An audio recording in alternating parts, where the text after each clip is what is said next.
Welcome to the Hermetic Astrology Podcast. I'm Gary Caton in Waynesville, North Carolina. You can find me on the web at dreamastrologer.com. And today is Friday, January 24th.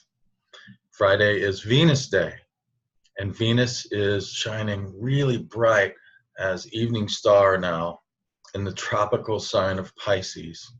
She is moving away from a recent sextile to Jupiter and moving towards a square with Mars and Sagittarius. So Venus in Pisces is, generally speaking, a good time for invoking Venus magic. And we're going to talk about what that is exactly. We're going to talk about three things this time around. We're going to talk about what is Venus magic, and why is that so. And we're going to talk about Venus's dignities and how that applies to invoking Venus's magic. And then we're going to talk about Venus in terms of astronomy, so that we can use our understanding of how Venus actually appears in the sky in order to further inform our magical practice and whatnot. So those are the three things that I want to share with you today. And we'll take some breaks in between. I want to share some of the listener reviews that have been coming in, and some other opportunities for people to get involved. So what are the magical powers of Venus, right? Everybody knows that Venus is the goddess of love and sex, so which aren't necessarily always the same thing, right? So yeah, Venus is the original goddess of transformation, though. Inanna, which is the Venusian counterpart in the Mesopotamian mythos, she was a powerful princess who became a queen, and she went on this journey to the underworld, and was transformed and empowered through that. So Venus has really three sky phases. She has this morning star phase, invisible in the underworld, and then evening sky phase. So we're going to talk a lot more about that. But yeah, if in general Venus has to do with love, and but it's a lot more than that, actually. If we look, for instance, to Cornelius Agrippa, whose famous 3 books of occult philosophy is sort of a standard. In book 2, chapter 22, he says that Venus brings concord, peace, and love. So larger than just love between two people, concord is, between peoples with an S, right? Conception and generation, so the ability to conceive children and to generate things, to manifest things. So fecundity, basically. Also, he says that Venus dissolves enchantments. Now, this might be a tad bit confusing at first, because say, well, isn't love a kind of enchantment? Aren't you sort of under the spell of the loved one, and isn't that part of the fun of it? And yeah, for sure, that's true. I think what Agrippa's speaking to here is that idea that the power of love overcomes the power of evil. So if there is some kind of evil intention, if somebody feels like, I get a lot of times, I get people who they wonder, or they're actually pretty sure that they're under the power of some curse or something. Well, Venus has the power to dissolve that, to wash that away and replace it with the power of love, you see. So there's a protective power. Venus can be invoked in terms of protective talismans as well, which I think is something that a lot of people don't necessarily realize. In the book called The Picatrix, now I'm probably going to murder the the Arabic version. Gayat al-Akin. Forgive me, I'm just a country boy from Virginia. So, but in English, it would be translated as the aim of the sage or the goal of the wise. It's a famous collection of it's basically like a grimoire, a collection of spells and formulas and so forth. And in book 4, chapter 4 of that volume, we're told we can ask Venus for sex and love and enthusiasm. That Venus is involved in generation. Again, there's that word generating, like growing things, right? Children and safety. Safety from animals, I think, is what's mentioned, but I would say safety, protection in general. She's a benefic. Also, it says that Venus has the power to expel sorrow and sloth, which is laziness, or which is interesting because Venus is often associated with pleasure, and a lot of people think that pleasure seeking is a kind of laziness, but it's actually a pretty active, like I think it just means that it gets you turned on, and if you're turned on, you're more likely to be active, right?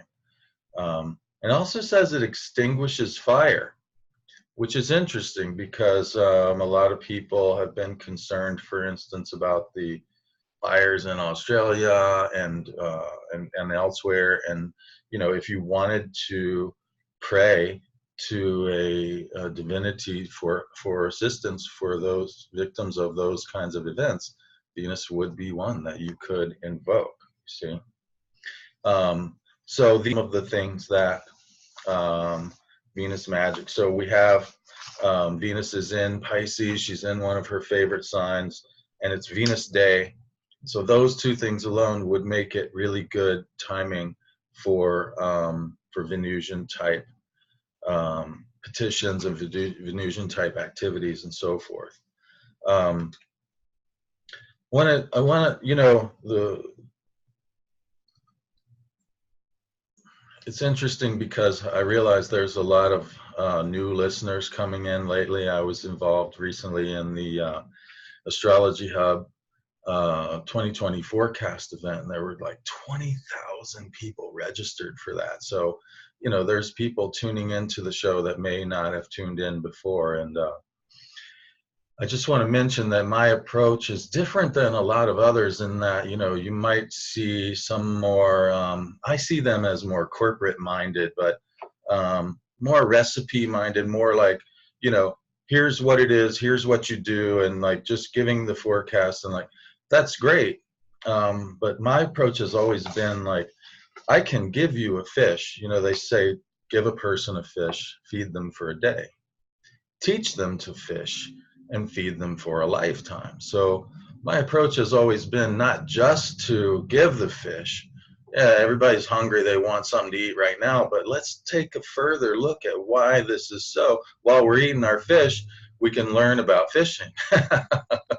Okay, so that's what I want to do next is why is this so? Why are these specific things attributed to Venus? So let's take a look. And by the way, if you're just listening in to the audio and you want to see some of the graphics that I'm about to share, you can always visit us on the YouTube channel, and you'll get a hold of those. So let's start out with this idea of the elements and the qualities. This is something that I cover. This is a diagram from my book, my Mercury book, but it's something I cover in all my basic classes. So we have these 4 qualities of hot, cold, and moist and dry. Now, hot and cold is basically just about energy. If something increases the energy in a system, it's hot. If something reduces the energy in a system, it's cool, right? Dry and moist are more about whether something brings things together or pushes them apart. So moist has the quality of bringing things together. Dry has the quality of separating them, right? And we can look at the planets in these terms as well. One of the very first videos I did, I had the great fortune to have a good friend. In fact, one of the people who got me into podcasting, Mr. Kelly Lee Phipps, back in the 2000s, he was way ahead of his time. He was on YouTube before YouTube was cool, man. And it's a shame that he's not still here with us, but I'm sure he's off to other adventures. Anyway, we got together and did a series of videos. You can find the video that goes along with this graphic on my website under the astrology classes pages. It's a free video that's still out there that he and I did. We talked about the qualities, and we talked about assigning the planets to qualities, right? And you can see here that Venus is on the side with the moist or wet quality, right? And then there's all these keywords that go along with that. And notice that also that Jupiter is on the side with the moist. And notice further that Mars and Saturn are over here with the dry quality. Now this is very interesting because Jupiter and Venus are known as the benefics, and Saturn and Mars are known as the malefics. And generally speaking, because we are apes, because we're social animals, right? We evolved to live in groups. The quality of moistness is essential to survival for that's how we defend against predators. That's how we make sure that our young survive if one of the parents dies, so on and so forth, right? So it's very interesting that the benefics would be associated with this moist quality, because our bodies even are said to be, basically big bags of water, right? So that if we dry out, whether singularly in our own personal body or with respect to our social environment, that's a dangerous situation. So it's very interesting how you have this. So Venus has the quality of moistness, bringing things together and holding them together. She's kind of the glue that holds society together in a lot of ways, you see. And so this is very interesting. Now, I have a little bit simpler diagram here that I can share that has the elements and the planets together, right?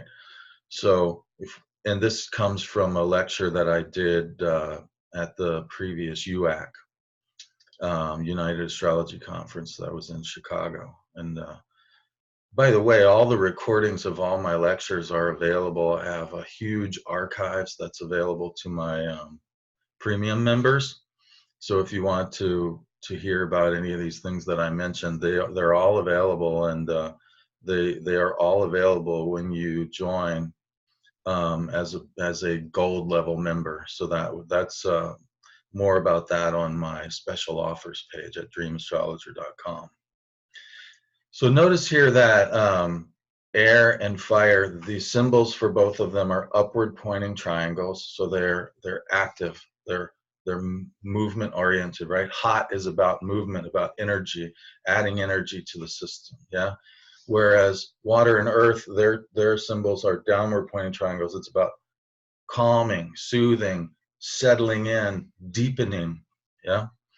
And notice that the planets that go with that are Venus and the Moon, and also Saturn. These planets are cool in nature, whereas Jupiter and Mars and the Sun are hot in nature. And then again, we have the moist or unitive versus the dry and separative. And it's interesting, of course, that the Sun is over here with the malefics, because we think of the Sun as generally, positive in that it gives life, but it also, if you stay out too long in the sun, it could be a bad thing. So the Sun is known as a functional malefic, in terms of he doesn't want to hurt you, but if you aren't careful and you get too much of a good thing, it can dry you out, and you can get in trouble that way.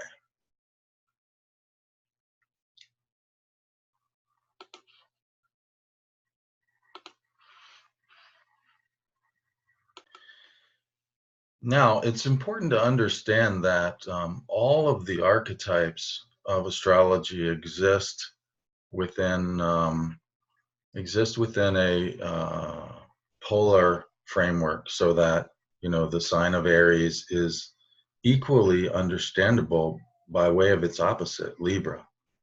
They're both about balance, but they're just going in different directions, for instance, right? And the planet Venus is equally understandable by her opposite, which is Mars. We just looked at that diagram. Venus is moist, Mars is very dry. And you can see this also in the Kabbalah. Um, for instance, if we look at the Sephiroth of Gevurah and Chesed. Chesed is loving kindness, or what some people might think of as divine love or Christ love, and it's just pure lovingness, right? And then Gevurah is the withholding of that, so that in an Old Testament sense, anyways, even God's love has limits. God can decide to withhold love from humanity to learn them a lesson, right? And parents know this. It's tough love. So you have sort of the idea of unconditional love, and then you have the idea of tough love. Like sometimes you have to withhold support, and in order to let the person know that either they've trespassed somehow, or that uh, that there's some lesson involved here, etc., etc. And so we can see now. At the same time, my very limited understanding of Kabbalah, granted, is that these two don't exist as two, like one's not good and one's bad. We need both, and we need them to be integrated in order for harmony to exist, right? So that these are also related to the 4, 5, and 6 of the tarot suits, right? So the 4 would be about Chesed, the 5s are about Gevurah, and then the 6th is about the harmony that comes when both of those are integrated, you see. So this is another way of understanding Venus, and that she's part of a polarity, and that really we need both sides of that polarity to be integrated in order to be whole.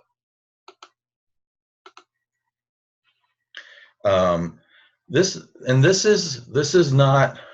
I'm talking about classical ideas here. In fact, this idea that I just shared, that love and strife, for instance, are all just different ends of one continuum. This goes back before astrology even. Empedocles of Acraga, he founded his entire cosmology on this idea that love and strife were these two archetypal forces, and that between the two of them, they moved the 4 elements. This was the same cat that came up with the idea of the 4 elements, although he called them essentially roots or roots. And it wasn't until, I think, Plato that the word elements was assigned to them. But the idea is that you have the original pre-Socratic philosophers were arguing about what's the fundamental essence of the universe. And I think Heraclitus thought it was fire, which is interesting because really, we know that the life as we know it and the universe comes from the fire of stars exploding and spreading out the chemical elements of life all across the universe, right? I think somebody else had the idea that it was water, which also makes sense because life as we know it on this planet comes from the oceans, right? And then Empedocles came along and said, I don't think it's any one of the elements. I think the 4 elements together are the basic stuff of life. It's like the palette of creation, right? And if you combine these four in various ways, you get all the many things of life. And what does the mixing and separating? The powers of love and strife. And I talked about this at the original Sky Astrology Conference back in 2015. I wrote a long essay about how the astronomical cycle of Venus and Mars could be seen as a historiographical device, and that as we watched the interplay of Venus and Mars and how it shifts over time, that it seems to follow the historical record, that you have periods of coming together and you have periods of breaking apart. These are very well known to historians. There's a period of history that's known as the Great Crisis. There's this, and so it's not a new idea by any means, but applying the astrology of Venus and Mars to it, of course, is. I'm not sure there are many mainstream historians who would get on board with that, but nonetheless, I felt like it was an interesting thing to do. So I'm going to share a little bit from that presentation that I did. And again, these are available through my archives, but they're also available. They're also going to be available. We're going to have Sky Astrology Conference 3 in Moffett, Colorado later this summer. And for people who register for that, we're going to be offering them the recordings of the past conferences as a thank you gift for registering. So that's another way that you could get a hold of these lectures. But we only have little fragments of what Empedocles wrote, but it's really fascinating stuff. He opens by saying, "A twofold tale I shall tell. At one time it grew to be one alone out of many. At another again it grew apart to be many out of one. And these things never cease their continual exchange, now through love all coming together into one, now again each carried apart by the hatred of strife." So he's talking about this cosmic flow of the stuff of the universe coming together through the power of love and being brought apart again by strife, and that this is a never-ending flow. It's sort of like an eternal cycle. And as I mentioned, this is in the 5th century, even before. And he very explicitly, by the way, connected these with Aphrodite, was love. And so we can be pretty sure that applying the planets to them is not out of step with what he was talking about. So you can see here this idea of love and strife in these alternating periods of history. I had a lot of fun with that. So yeah, Venus is moist, and she represents the idea of also of the power of the nocturnal elements, down and in. And astronomically, she has a very low eccentricity of orbit, so that her alignments happen like clockwork every 8 years. Boom, boom, boom. Very regular, consistent, right? The Mayans used Venus to calibrate their calendar. Whereas Mars, this even corresponds with the shape Venus makes in the sky, which is this sort of M shape with this sort of, this chalice shape in the middle. And now Mars, of course, is the opposite. Mars is dry, and Mars is like fiery, up and out, right? So Mars has a very high eccentricity of orbit, which means his alignments are very irregular, so that you can't just say every 8 years Mars events will repeat. Sometimes it's 15, sometimes it's 17. And I've seen people make this mistake with Mars, and they go, yeah, if you just go forward by 15s, and it's like, nah, man, it don't work that way. Mars is not like Venus. You can't just do that. It's 15 and 17, so it's 32. Yeah, Yeah, and that's a whole nother class. But at any rate, there's this idea of the volatile, of the up and out that Mars represents, the blade, if you will. Mars's journey through the sky even um, reflects this. So what I found is that you can find these periods of history that reflect the Venus, the coming together. There's a solid, stable, sociocultural agreement that holds together over this period, and then it becomes chaotic, and you have war and crisis and everything. So then it becomes like Mars. So really, what this cat Empedocles was talking about, we can see it through the, and I went back to, like, early Roman times all the way up through the present, and tracked that. So that was a lot of fun. And then the other thing I did, if we bring this to the present moment, as I mentioned, Venus is getting ready to make a square with Mars. And in fact, this is just the first of 3 squares that she will make with Mars over the course of this year. So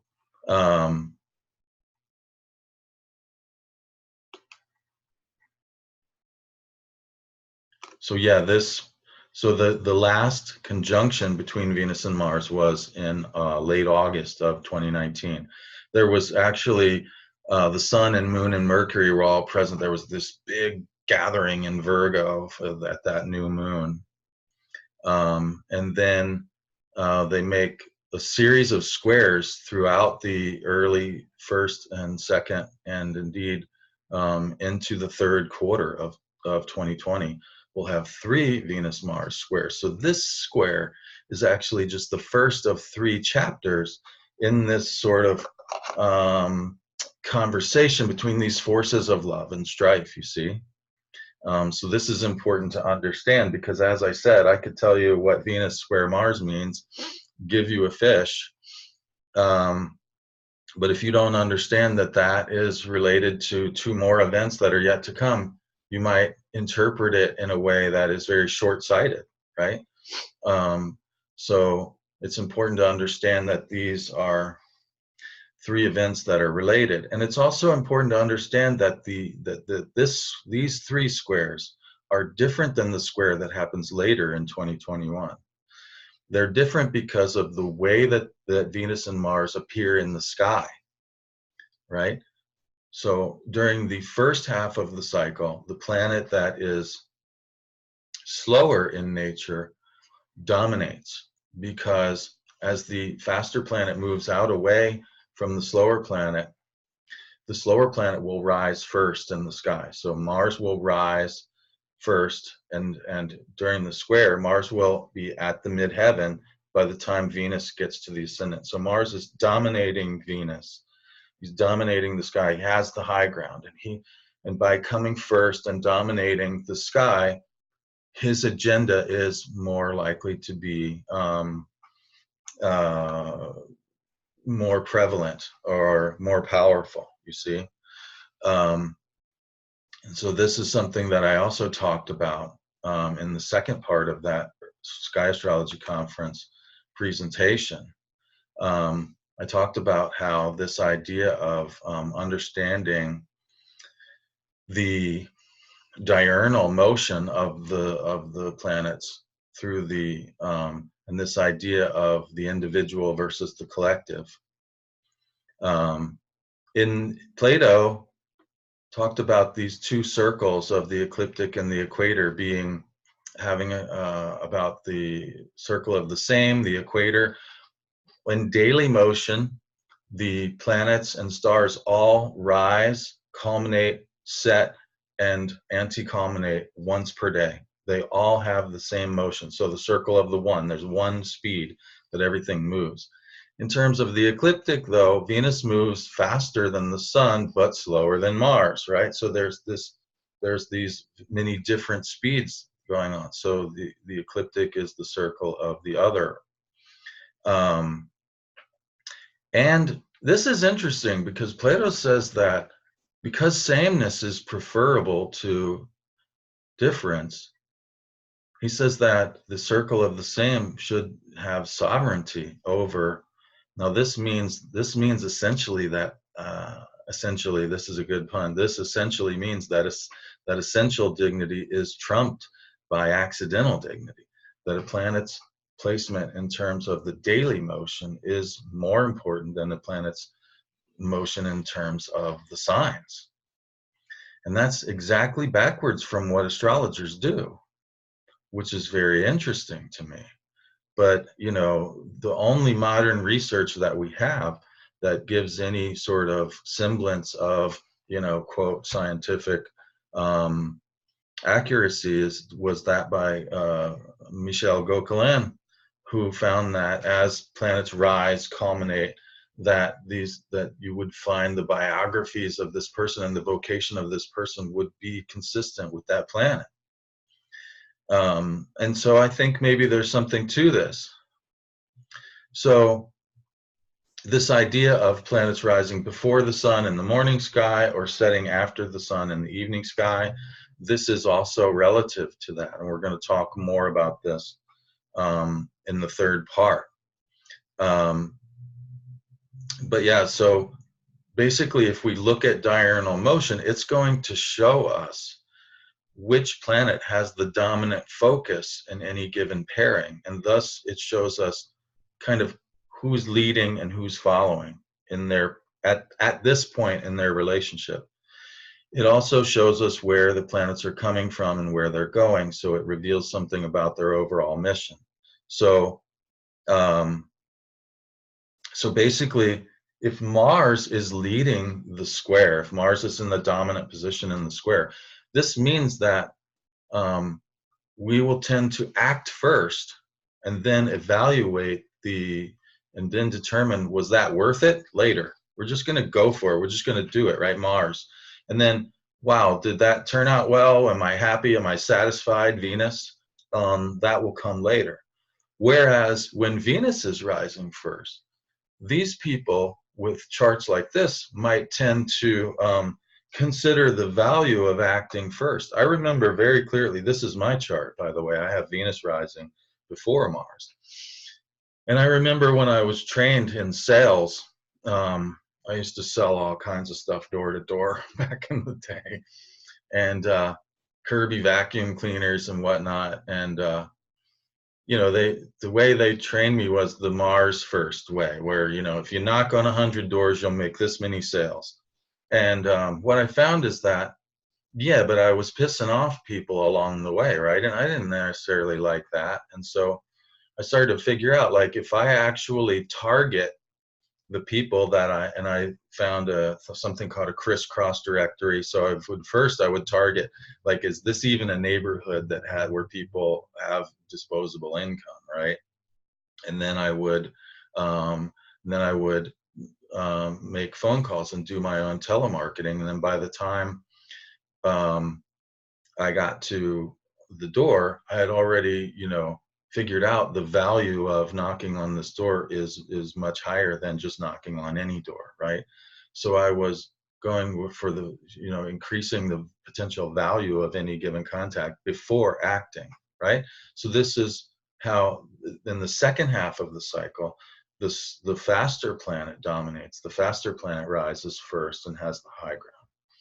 But for these three squares during 2020, it's the former. Mars will be leading, and Mars will want us to just do it.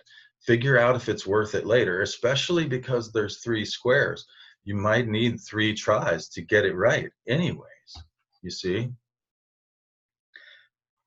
So there's this, and then I related this to different people. You can imagine Elvis Presley, Mars first, right? Just do it, shake those hips, and everybody, whoa! So yeah, so this is really interesting in terms of what's going on with Venus right now, and also in terms of this square. if we're going to do Venus magic and we really just want the Venus effects, we're not interested in the harder work of integrating the Mars and alchemically, joining them. We really just, no, I really just need some peace. I need to establish some agreement. I need to, find some social or romantic connection in my life. We're probably going to want to wait until after Venus has made that square to Mars, and then that energy of Mars is more in the background and not in the foreground, you see. And so we're going to want to wait until after that square is exact, and that's going to be I think it's this Saturday, yeah, January 26th, late in the day, January 26th. So next week, next Friday, and in fact, I have a nice election for Venus Magic on next Sunday during the Venus hour. Will be more of a time where we can get the Venus essence without necessarily the edgy, so much of the edginess of Mars. Okay, so that's part one. What is Venus magic? Why is it that way? And a little bit more of how it works.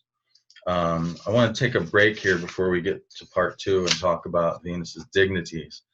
And I want to remind you that we're having the great Venus in Pisces talisman giveaway to determine the #1 fan of the Hermetic Astrology podcast. Yeah, so okay, I thought maybe it was a little cheesy, but evidently it's fun too, because a lot of people wrote in, and it was really nice to hear from everybody. If you can go to iTunes and leave a review, and that's one way you can enter the giveaway drawing.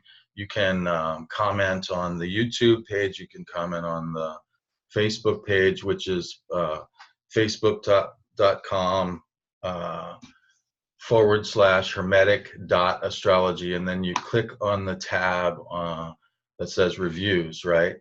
And I'm just going to share some of the reviews that people left. Amanda says, as an intuitive astrologer with a well-versed background in magic, I highly recommend Gary's podcast. I love how he weaves age-old magical principles and insights with modern astrology. You don't have to have an extensive background in astrology or magic to understand. Just bring an open heart and mind. And so that was really nice. Thank you, Amanda, and thanks for tuning in. Yeah, and that really is what I'm about. I don't claim to be a classical astrologer. In fact, I don't think there's any such thing. And you'll notice I said classical and not traditional. Because to me, traditional is the visual stuff, and classical is like the Hellenistic and the medieval stuff. But yeah, I started out as a modern astrologer, and I make no bones about that. I'm happy to bring in modern ideas. I mean, I'm a modern person. We live in modern times. We can't possibly, there's no such thing as a classical or traditional astrologer. There's neoclassical, neo-traditional astrologers. Sure. But yeah, I like to bring in the modern insights too. So I'm glad that people are enjoying that. Mercedes says, there's always something fascinating in Gary's messages, always worth the time to listen as he makes you feel at home and as though you are sitting together at a table having a chat. Been a huge fan since the beginning, and it only gets better. That's really cool. It's great to hear that people, I mean, I've been doing this for more than 10 years, yo. And for people to be around that long, that is way cool. So thank you, Mercedes, for being along for the ride and all your years of support. Jane says, always great content, fascinating to listen and learn, wonderful, warm, and down-to-earth way of sharing info. So that's cool. I'm glad that people feel welcome and, not intimidated or, that it's just like hanging out with a friend, because really that's a Venusian vibe, right? And that's the way I feel like people learn better if it's like that, right? If people are like, if there's this sort of high-minded intellectual approach, I feel like it makes people a little intimidated maybe, and they aren't as likely to get as much out of it. That's just my feeling about it. Andrea says to find the great answers you seek, to help yourself and to help others while flowing with all of these energies. Um, the Hermetic Astrology Podcast brings these layers of well-rounded information together, as you should when you study and understand things anyways. So that's cool. She says, let's go deep and enjoy all that we can with great gratitude. Wow, that's really awesome. Thank you, Andrea. Thank you so much. It's really great to hear from people. Stephen Anderson says, Gary is a wealth of information on magic, alchemy, and astrology, and I'm forever grateful to have found his podcast. Through synchronicity in finding this, it has led me down a road to follow my own bliss, as Joseph Campbell says. That's more of a modern idea. If you're interested in astrology in the current climate, this podcast is a must listen. I appreciate the elements of alchemy and the concepts tying together the cohesive cycles of astrology. So that's really cool. Thank you, Stephen. And those are the newest ones. Oh, I wanted to share you this one because I thought this was really interesting. Somebody on iTunes, I guess, was having a bad day or something and left a kind of negative.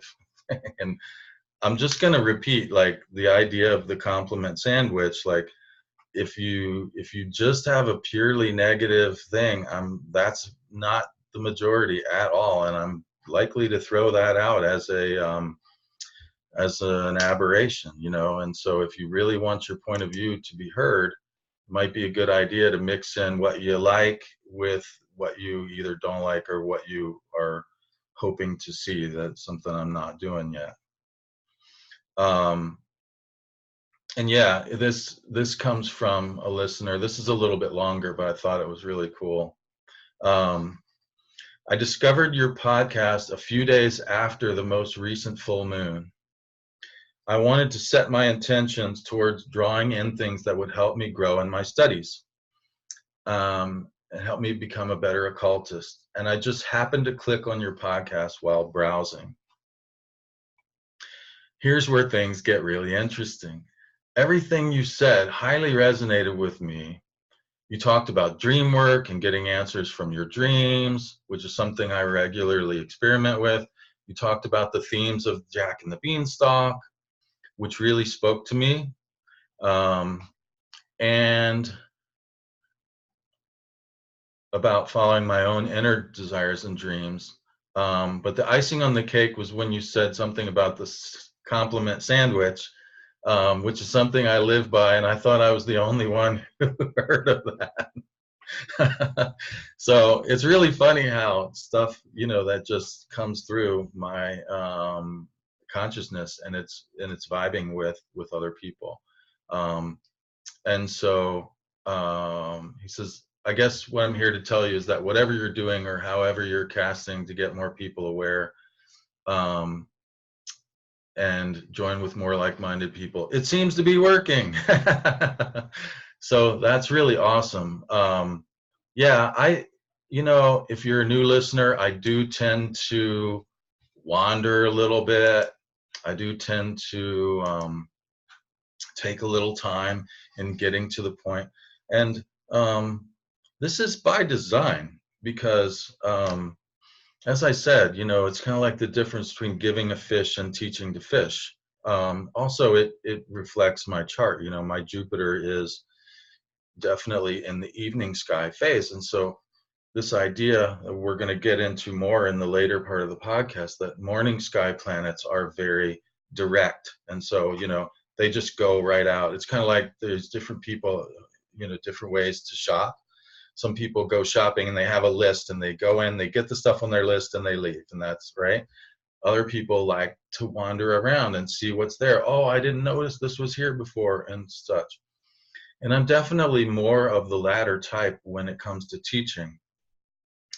because of that evening sky kind of placement, and also being a nocturnal birth. But I think that if you give it a chance and you stick around, I don't know if it's even possible on a smartphone or if you're downloading the thing, but if you do it on a browser, you can just like click forward a little bit, fast forward a little bit. If it's wandering a little bit too much for you, you know, click through until you hear something that's more on point for you, I guess. But anyways, I just wanted to encourage people to keep the feedback coming in. I really appreciate that.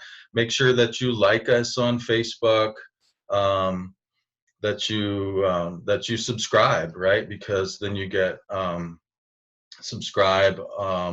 You can subscribe on iTunes or on the YouTube channel or any of the other podcast dealios, and also think about joining as a premium member, because there's so much more stuff available.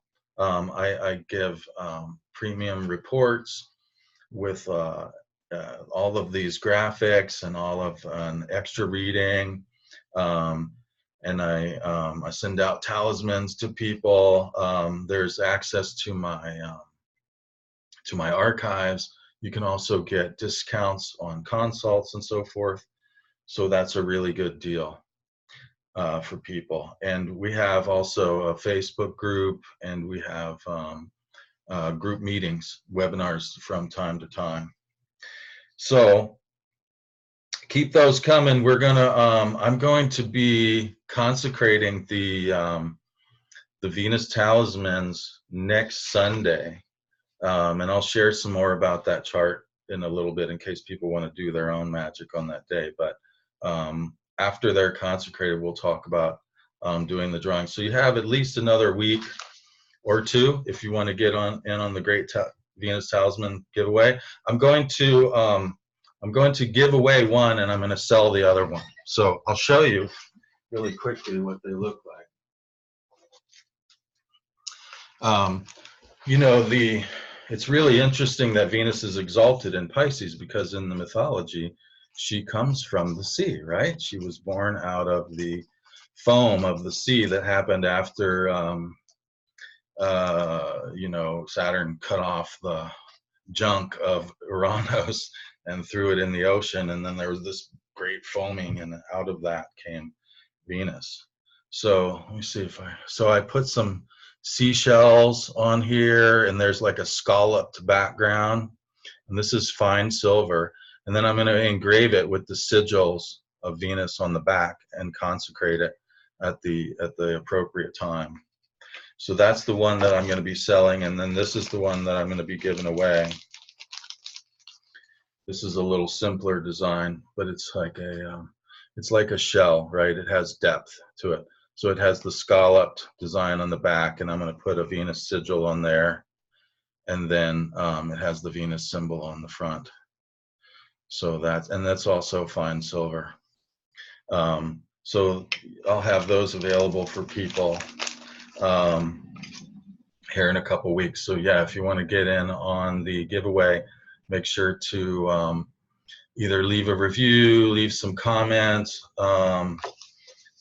send us in some comments if you just want to send in an email. If you don't like, you know, leaving reviews or whatever, that's cool too. All right, so I'm going to take a quick break, and we're going to come back and talk about Venus dignities. All right, so now that we know what Venus magic is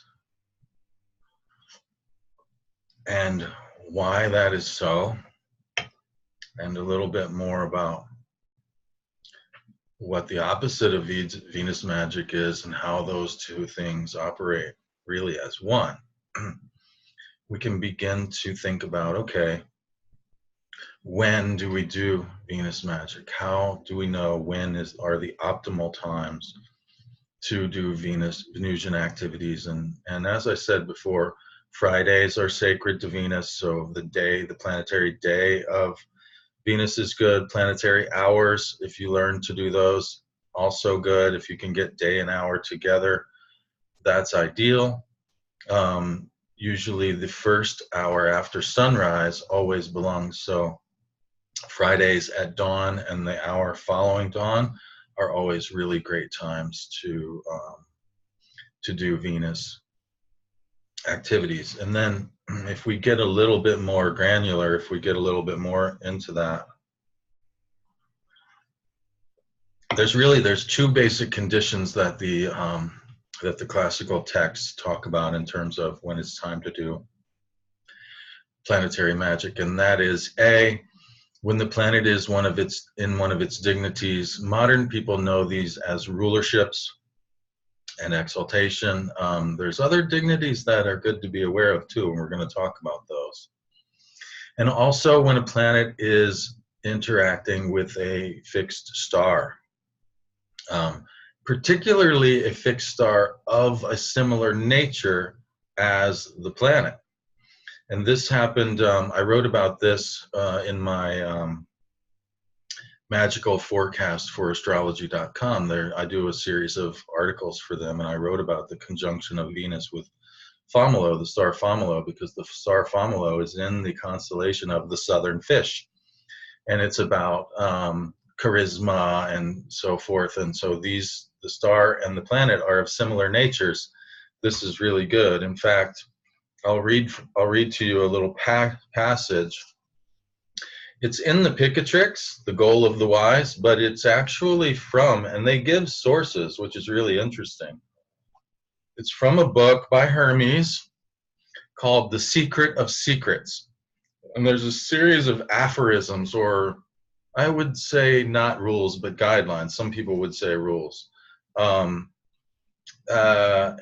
one of them says that the images of fixed stars are more enduring than those things capable of retrograde motion, right? So the idea is that the stars are higher, in a higher sphere from the earth, and they are closer to God, so they're more powerful. They also only move a degree every 72 years, so they're more stable and enduring, right? But it also says if you do your planetary working with the aid of a fixed star of a similar nature, it will be more complete and perfect because it will have the vigor of the planet. Planet means wandering star, so it has the vigor, the movement, the vital energy of the planet, along with the endurance of the fixed star. So ideally, we will get the planet in one of its dignities and interacting with a fixed star, and that would be ideal. So when we had Venus with Fomolo earlier, that was really sweet. But we also had that waxing square with Mars. So it's you kind of have to pick. There's never a perfect election. So you could either say, hey, I've got the extra juju from the star, I'm going for it. Or you could say, you know what, I'll stick with Venus and I'll forego the star for not having to have that square from Mars. It's kind of, you have to sort of pick which one you want to deal with. But where we are now, we're already past any stars that are going to be bright enough to really want to work with. So we're going to talk about Venus's dignities.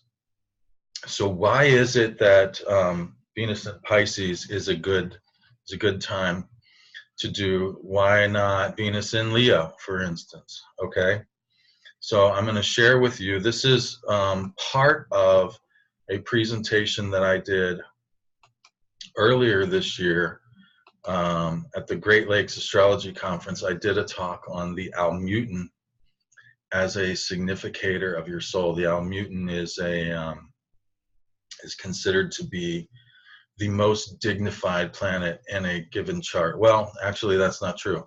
It's the planet who has the most dignity in the place of several main factors of the chart, is what it is.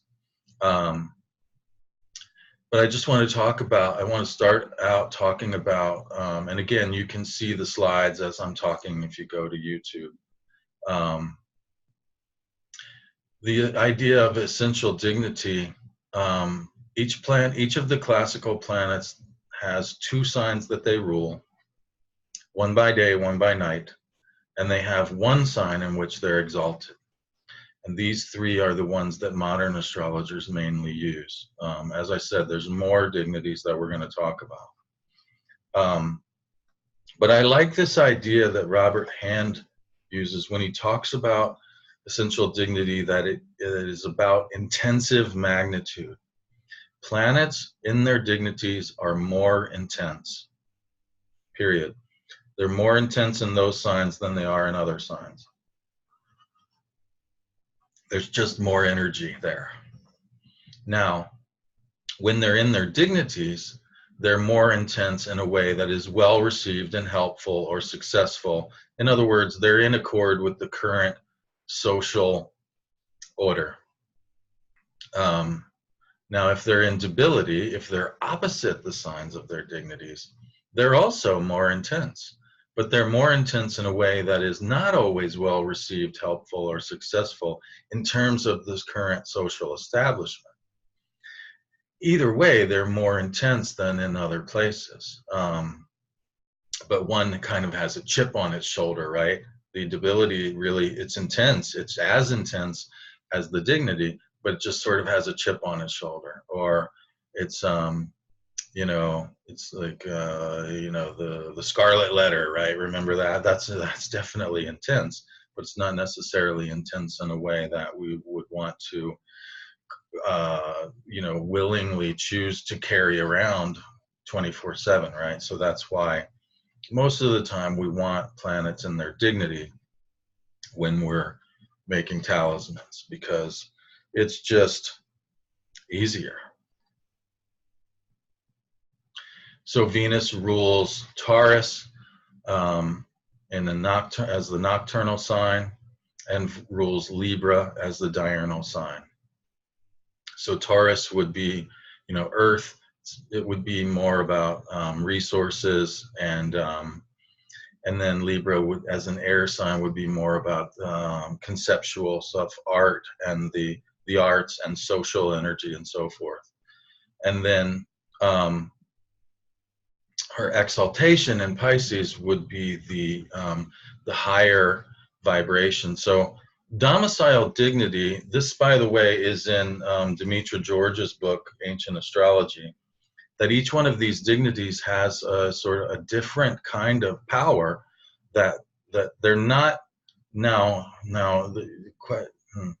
there's a question of whether they're equal, and there's a question of whether they're the same, like dignity is dignity.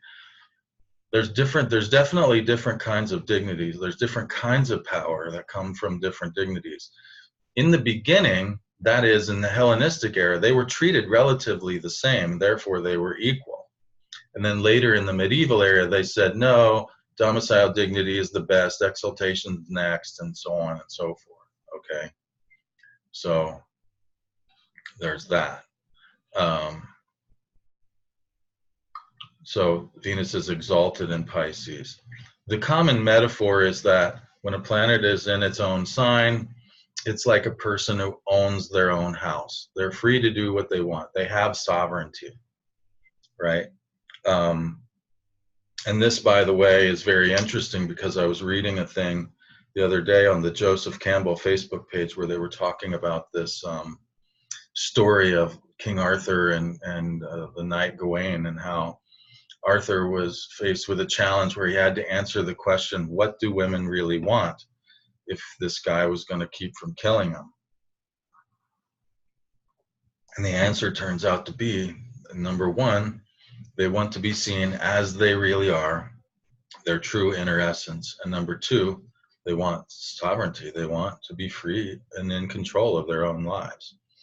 And a planet in its own sign basically has that second. It has the power of sovereignty, and it has the power of resources. Resources come with that. Now, a planet in its exaltation doesn't necessarily have as much of the resources, but it has a place of honor. So it has the high esteem of people who have the resources, right? So it's like, maybe it's a little different. On the one hand, doesn't necessarily own the house, can't paint the walls whatever color they want, but they don't have to pay the taxes or do the upkeep either. So better, worse, I don't know. I mean, we could probably go round and round about that until the cows come home, as they say.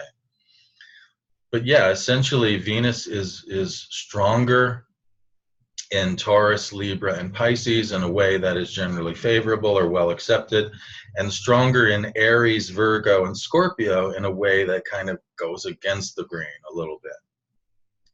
All right. And this is, there's a really interesting example of this where I give that Venus and her debility is not necessarily bad or weak, but just goes against the grain. And that is the chart of Johnny Cash. And he was born with Venus in Aries, conjunct Uranus, right? But he also had the Sun, Mercury, and Mars in Pisces. He has Neptune in Virgo, Moon in Scorpio. So he has a whole bunch of planets in the signs of Venus's various dignities, right? So here's my favorite picture of Johnny Cash, right? Here's what you get when you get a planet in its debility. Now, that's very intense, right? Here's Johnny Cash. This is what he has to say to the country music establishment, right? This is after he made his comeback with Rick Rubin and had some really successful records that the Nashville establishment kind of tried to ignore, right? So he was like, thank you very much for your support. You know, here's the bird.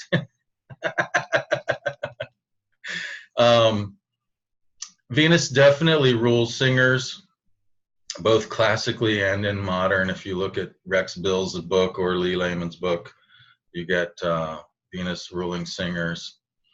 Yeah, and so there's this idea that there's different forms of dignity. So domicile dignity gives the power of resources. This is directly from Demetra George's Ancient Astrology, Volume 1, by the way. The power to be effective and bring stable, consistent outcomes. Exaltation is the power of honors, respect, and esteem to enhance the glory and significance of one's work. Now, triplicity dignity comes from the agreement of the planet with the sign, with the element of the sign that it's in. So Venus is, remember, down and in. She's cool and moist. So she agrees with fire. She agrees with earth and water signs. And so she has triplicity in earth and water signs by day. And so what happens, even though Johnny Cash has Venus in Aries, when you begin to look at his chart from point of view of this thing called the Almuten, which is the planet that has the most dignity in the degrees of the Sun, Moon, Ascendant, part of Fortune, and the syzygy, or the prenatal lunation. When you begin to look at this, you see that the domicile ruler of his Sun in Pisces is Jupiter. Domicile ruler of his Moon in Scorpio is Mars. Domicile ruler of the Ascendant is also Jupiter. Domicile ruler of Fortune is in Scorpio is Mars. Domicile ruler of the prenatal lunation is Mercury. Venus is nowhere to be found. But Venus is the exaltation ruler of Pisces, so she gets points for the Sun and the Ascendant. And guess what? All of these signs, Pisces and Scorpio and Virgo, are earth and water. So Venus has triplicity dignity in all of those signs. So Venus gets point after point after point, racking up by triplicity and also terms. So Venus ends up being the Almuten of Johnny Cash's chart. And so here you have, you know, one of the greatest singer and country music artists, really what I would call roots rock, you know, of all time, you know, successful in several different decades.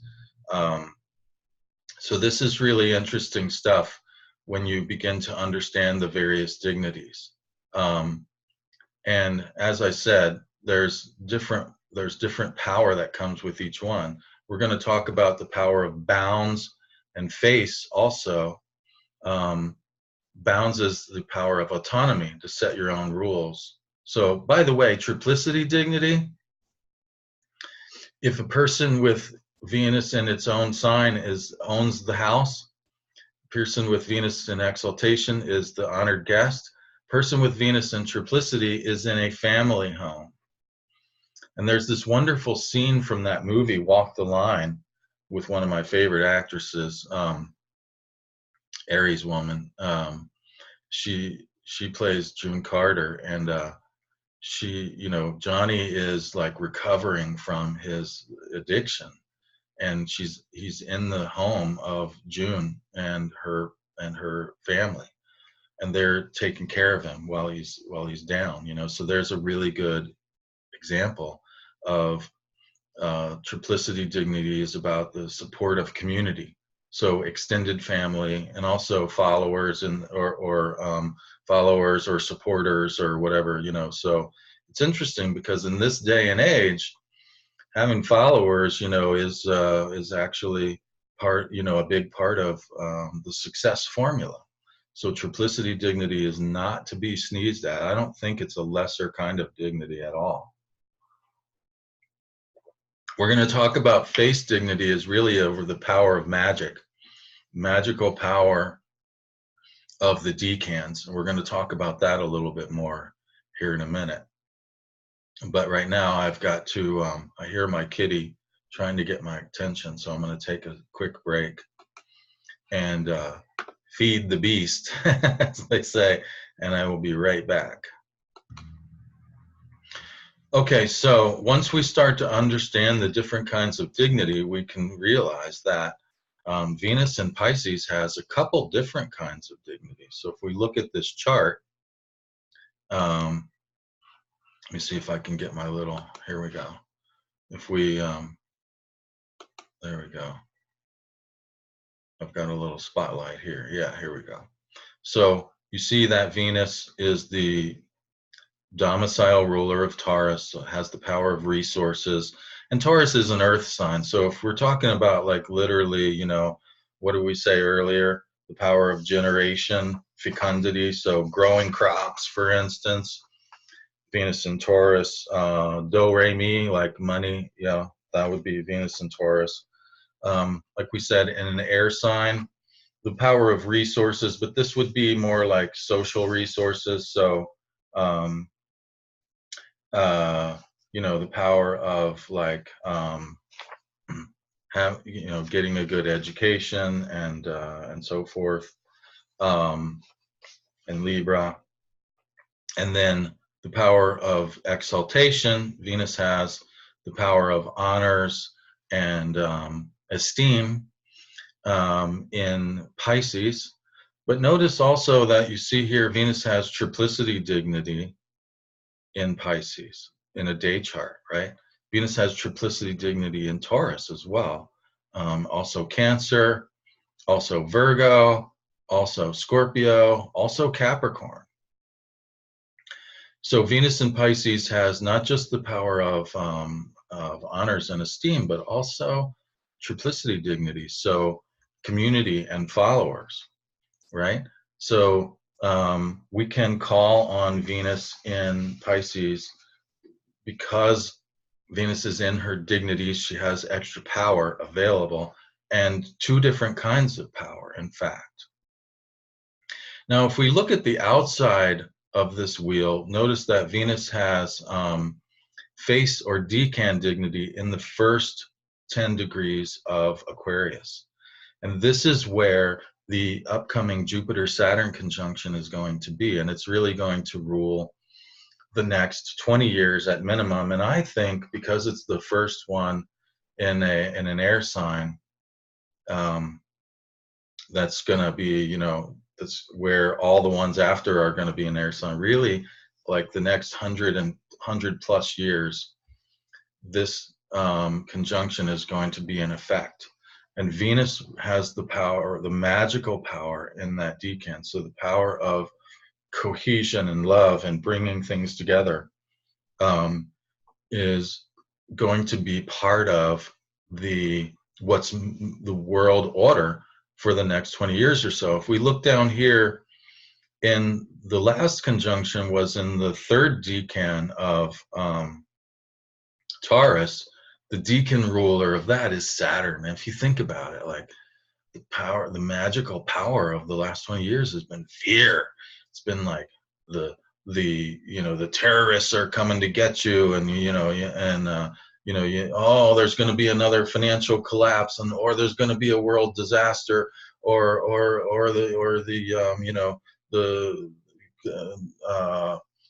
uh, global warming, and all this, be afraid. It's like, wow, that has really had a lot of people feeling very anxious.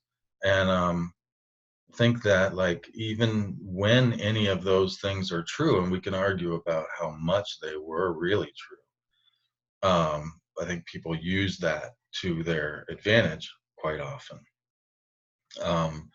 But even when any of those things are true, like, just being fearful is not enough. We have to have the power of Venus to come together to deal with any of those things. So it's really nice that Venus is going to be the decan ruler of the coming conjunction, because that power to come together and address any of these things that are in fact true, um, or to what extent they're true, we're going to need to come together to do that, right? And so Venus is going to have that magical power of togetherness there for that Jupiter-Saturn conjunction, which is really good news in my opinion.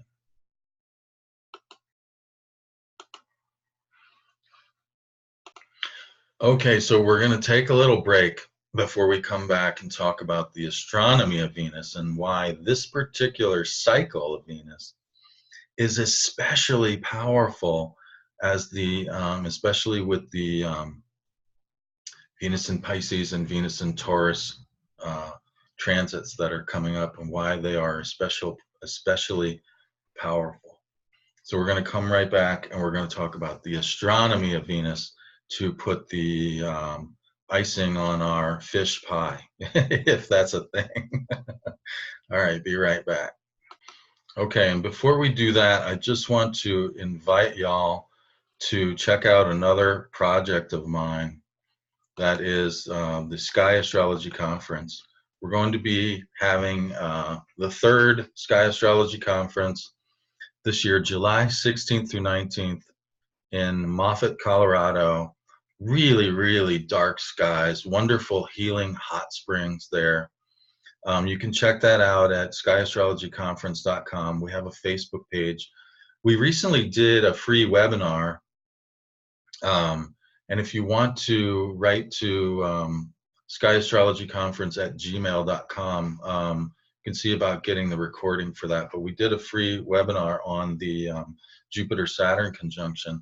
And there's going to be another one coming up next week on Thursday the 30th, where Julene and I are going to go into more of the astronomy of Jupiter and Saturn. So since I was mentioning about how Venus is such a player in the Jupiter-Saturn deal, I wanted to also give y'all an opportunity to check out that work. It's a really great time whenever we get together. There's a bunch of recordings of the first two conferences that are going to be available to people who register for this event. We also gave a coupon code in the last webinar where people can save a little bit of money for registering. So be sure to be on the lookout for that, and know that that is also going on.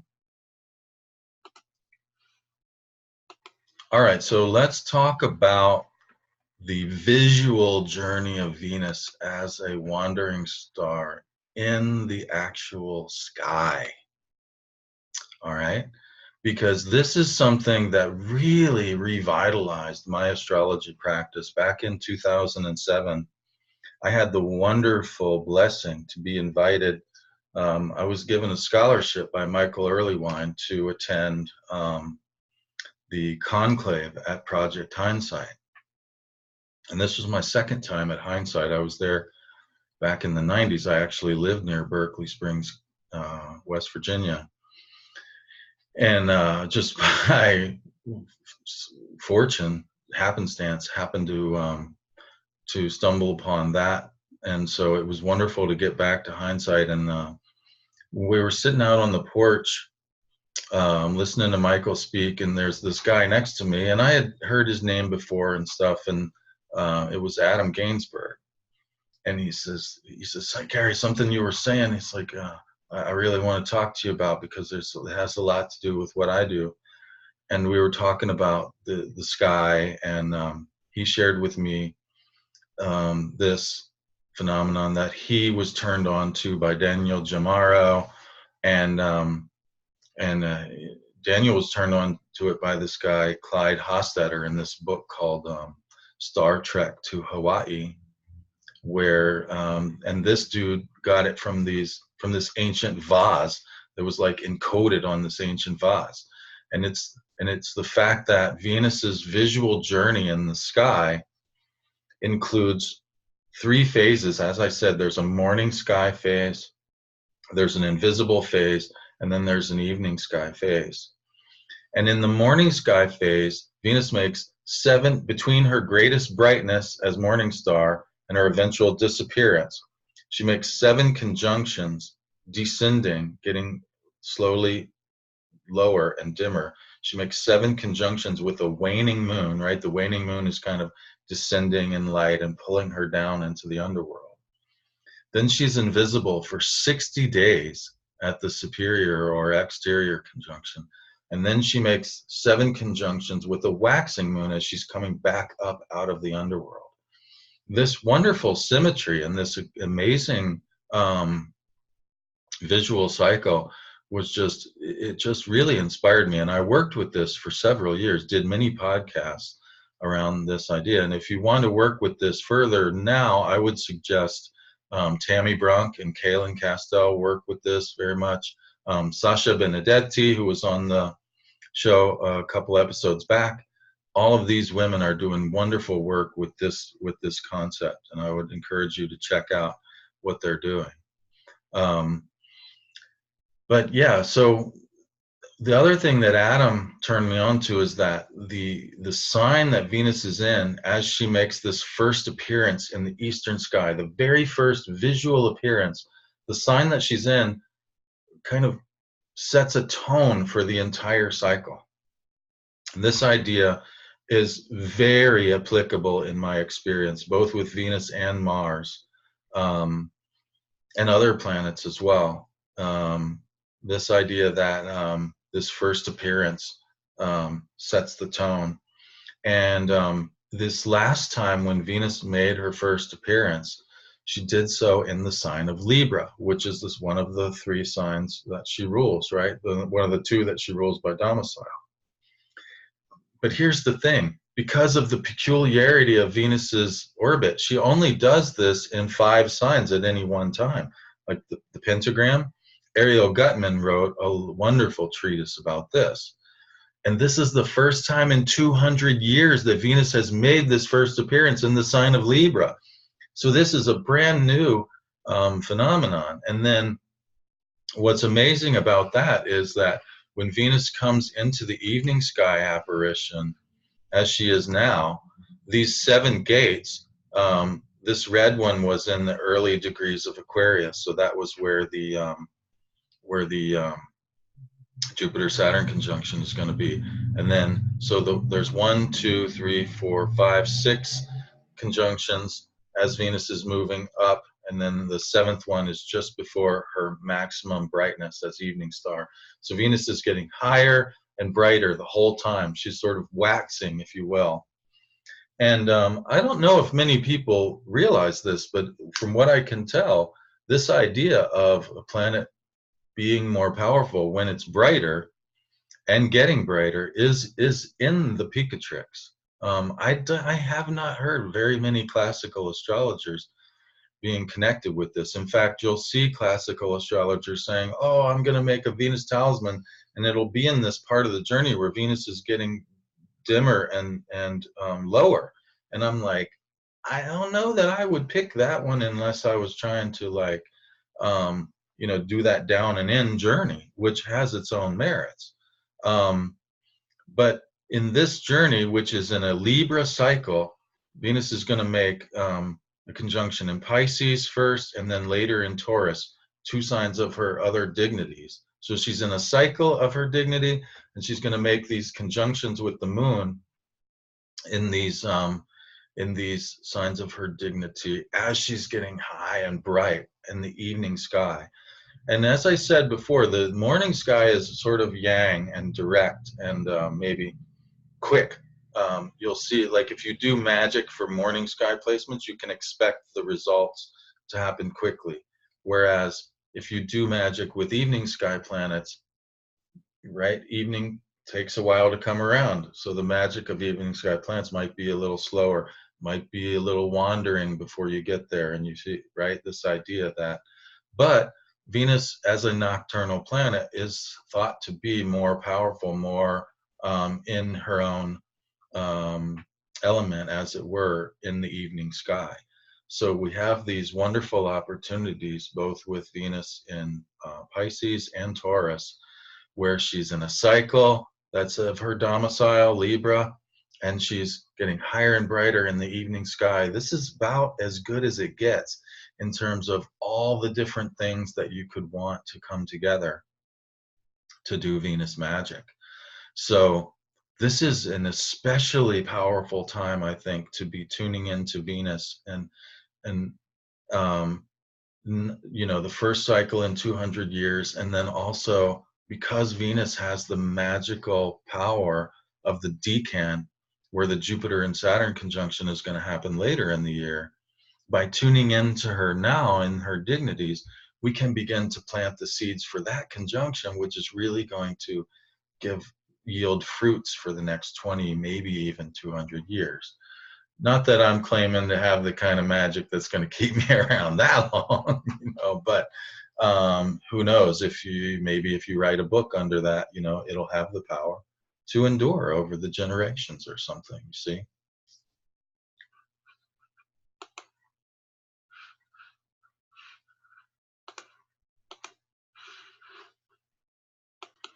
Okay, so now what do we do with this wonderful opportunity to honor Venus and invite her into our lives?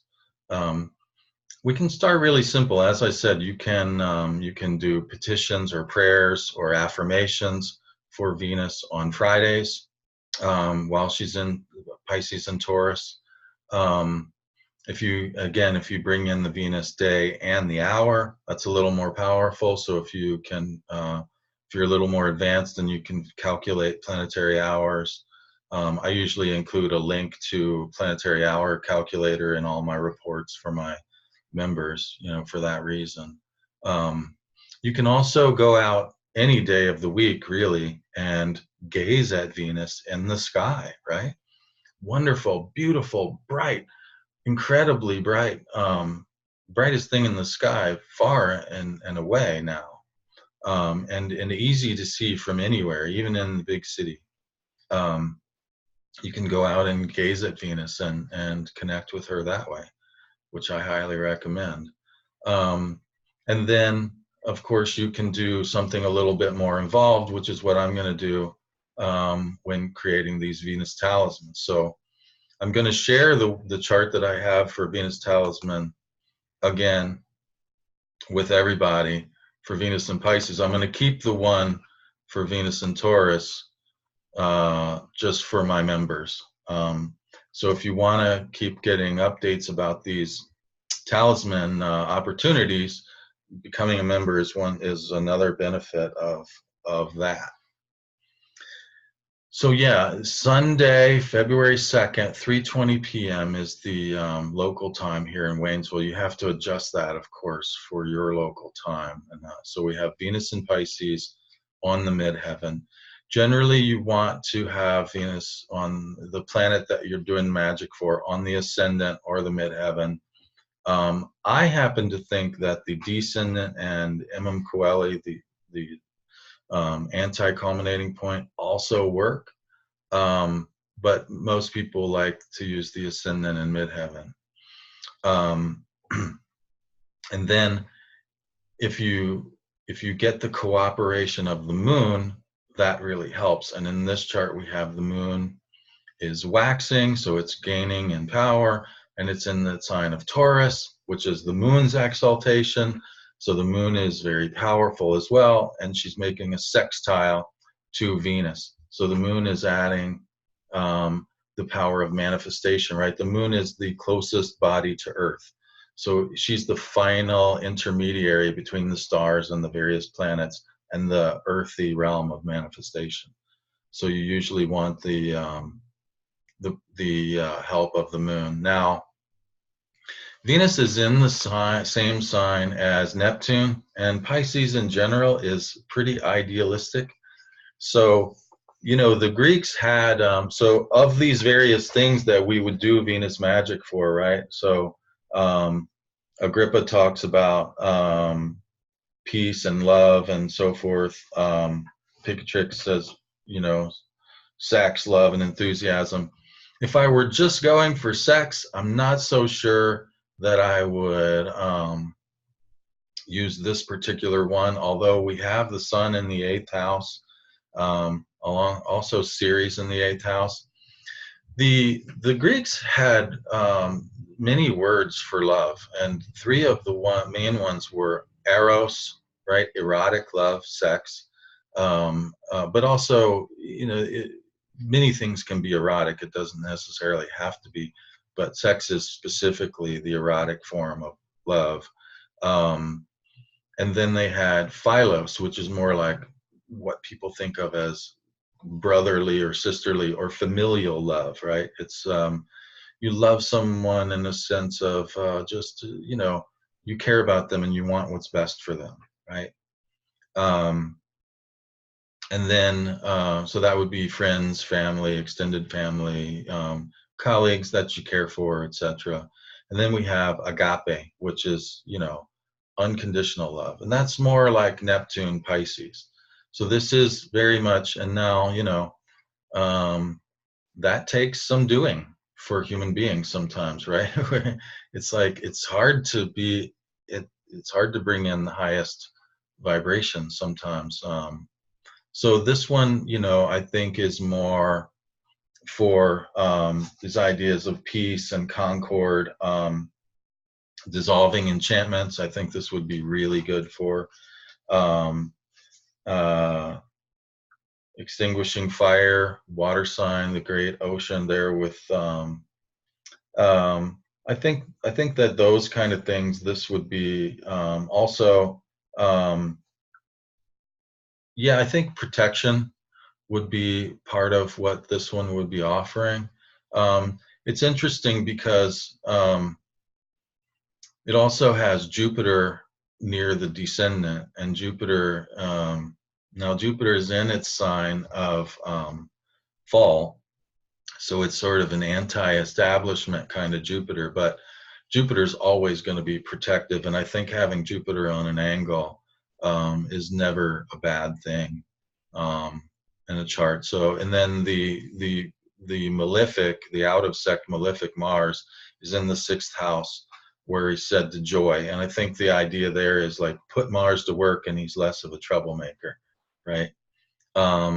So I feel pretty good about this one. But yeah, if you want more information about the rules or guidelines of how to set up these elections and stuff, I have several reports that I've been sending out to my members about the various things that I go through when I'm picking out these elections. But as I said, number one, you want dignity. So we have Venus in her exaltation. And then you want, if you can get it, a fixed star that would be cooperating. We don't necessarily have that in this one. But well, the moon is close-ish to Algol over here, which is definitely highly protective energy. But I don't know. I mean, it's not going to say that necessarily that. It's kind of a wide orb even for the moon. But the next thing, but you know, it does have the cooperation of the moon. It does have the cooperation of the other benefic. So yeah, I like this one. I think it's a good one, and I think it's certainly suitable for permanent work. if you have elections that there's one or two things that you don't like so much about it, you can always just do petitions or paper talismans for those, because those are less durable. You're not inviting those energies to stay as long, and it's so you can tolerate more stuff that might not be ideal in those. But yeah, so I'm going to be consecrating these two talismans. I'll have one to give away to a lucky winner. You can still get involved in that by participating and leaving a review, or sending me an email, giving me some feedback about the podcast. You can follow us on Facebook, subscribe, share, comment on YouTube, Facebook, all that stuff during the next few weeks to get involved in that. And then I'm also going to be having one of these for sale. So there'll be more about that later. So yeah, this is really exciting. Venus in Pisces in a Libra cycle, and then before too long, we're going to have Venus in Taurus coming up too. So these are some really great opportunities for bringing in some Venus magic. And Venus is the magical ruler of this Jupiter-Saturn conjunction. So I really think that, like, this whole fear-based, paradigm that's been in our face for the last 20 years, I'm happy to see that go. Like, it feels like a bit over the top to me. I recognize there's plenty of reasons to be concerned about various things, but when it becomes so over the top, I think it becomes paralytic rather than helpful, and I'm not sure that isn't the point sometimes. So I'm happy to see some and invite and share with you all about how to bring some more of the powers of Venus into manifestation. I hope you enjoyed the show, and thanks for hanging out with me for a little while. And I will see y'all next time. Until then, bright blessings of bright Venus, evening star in Pisces. Aho, thank you.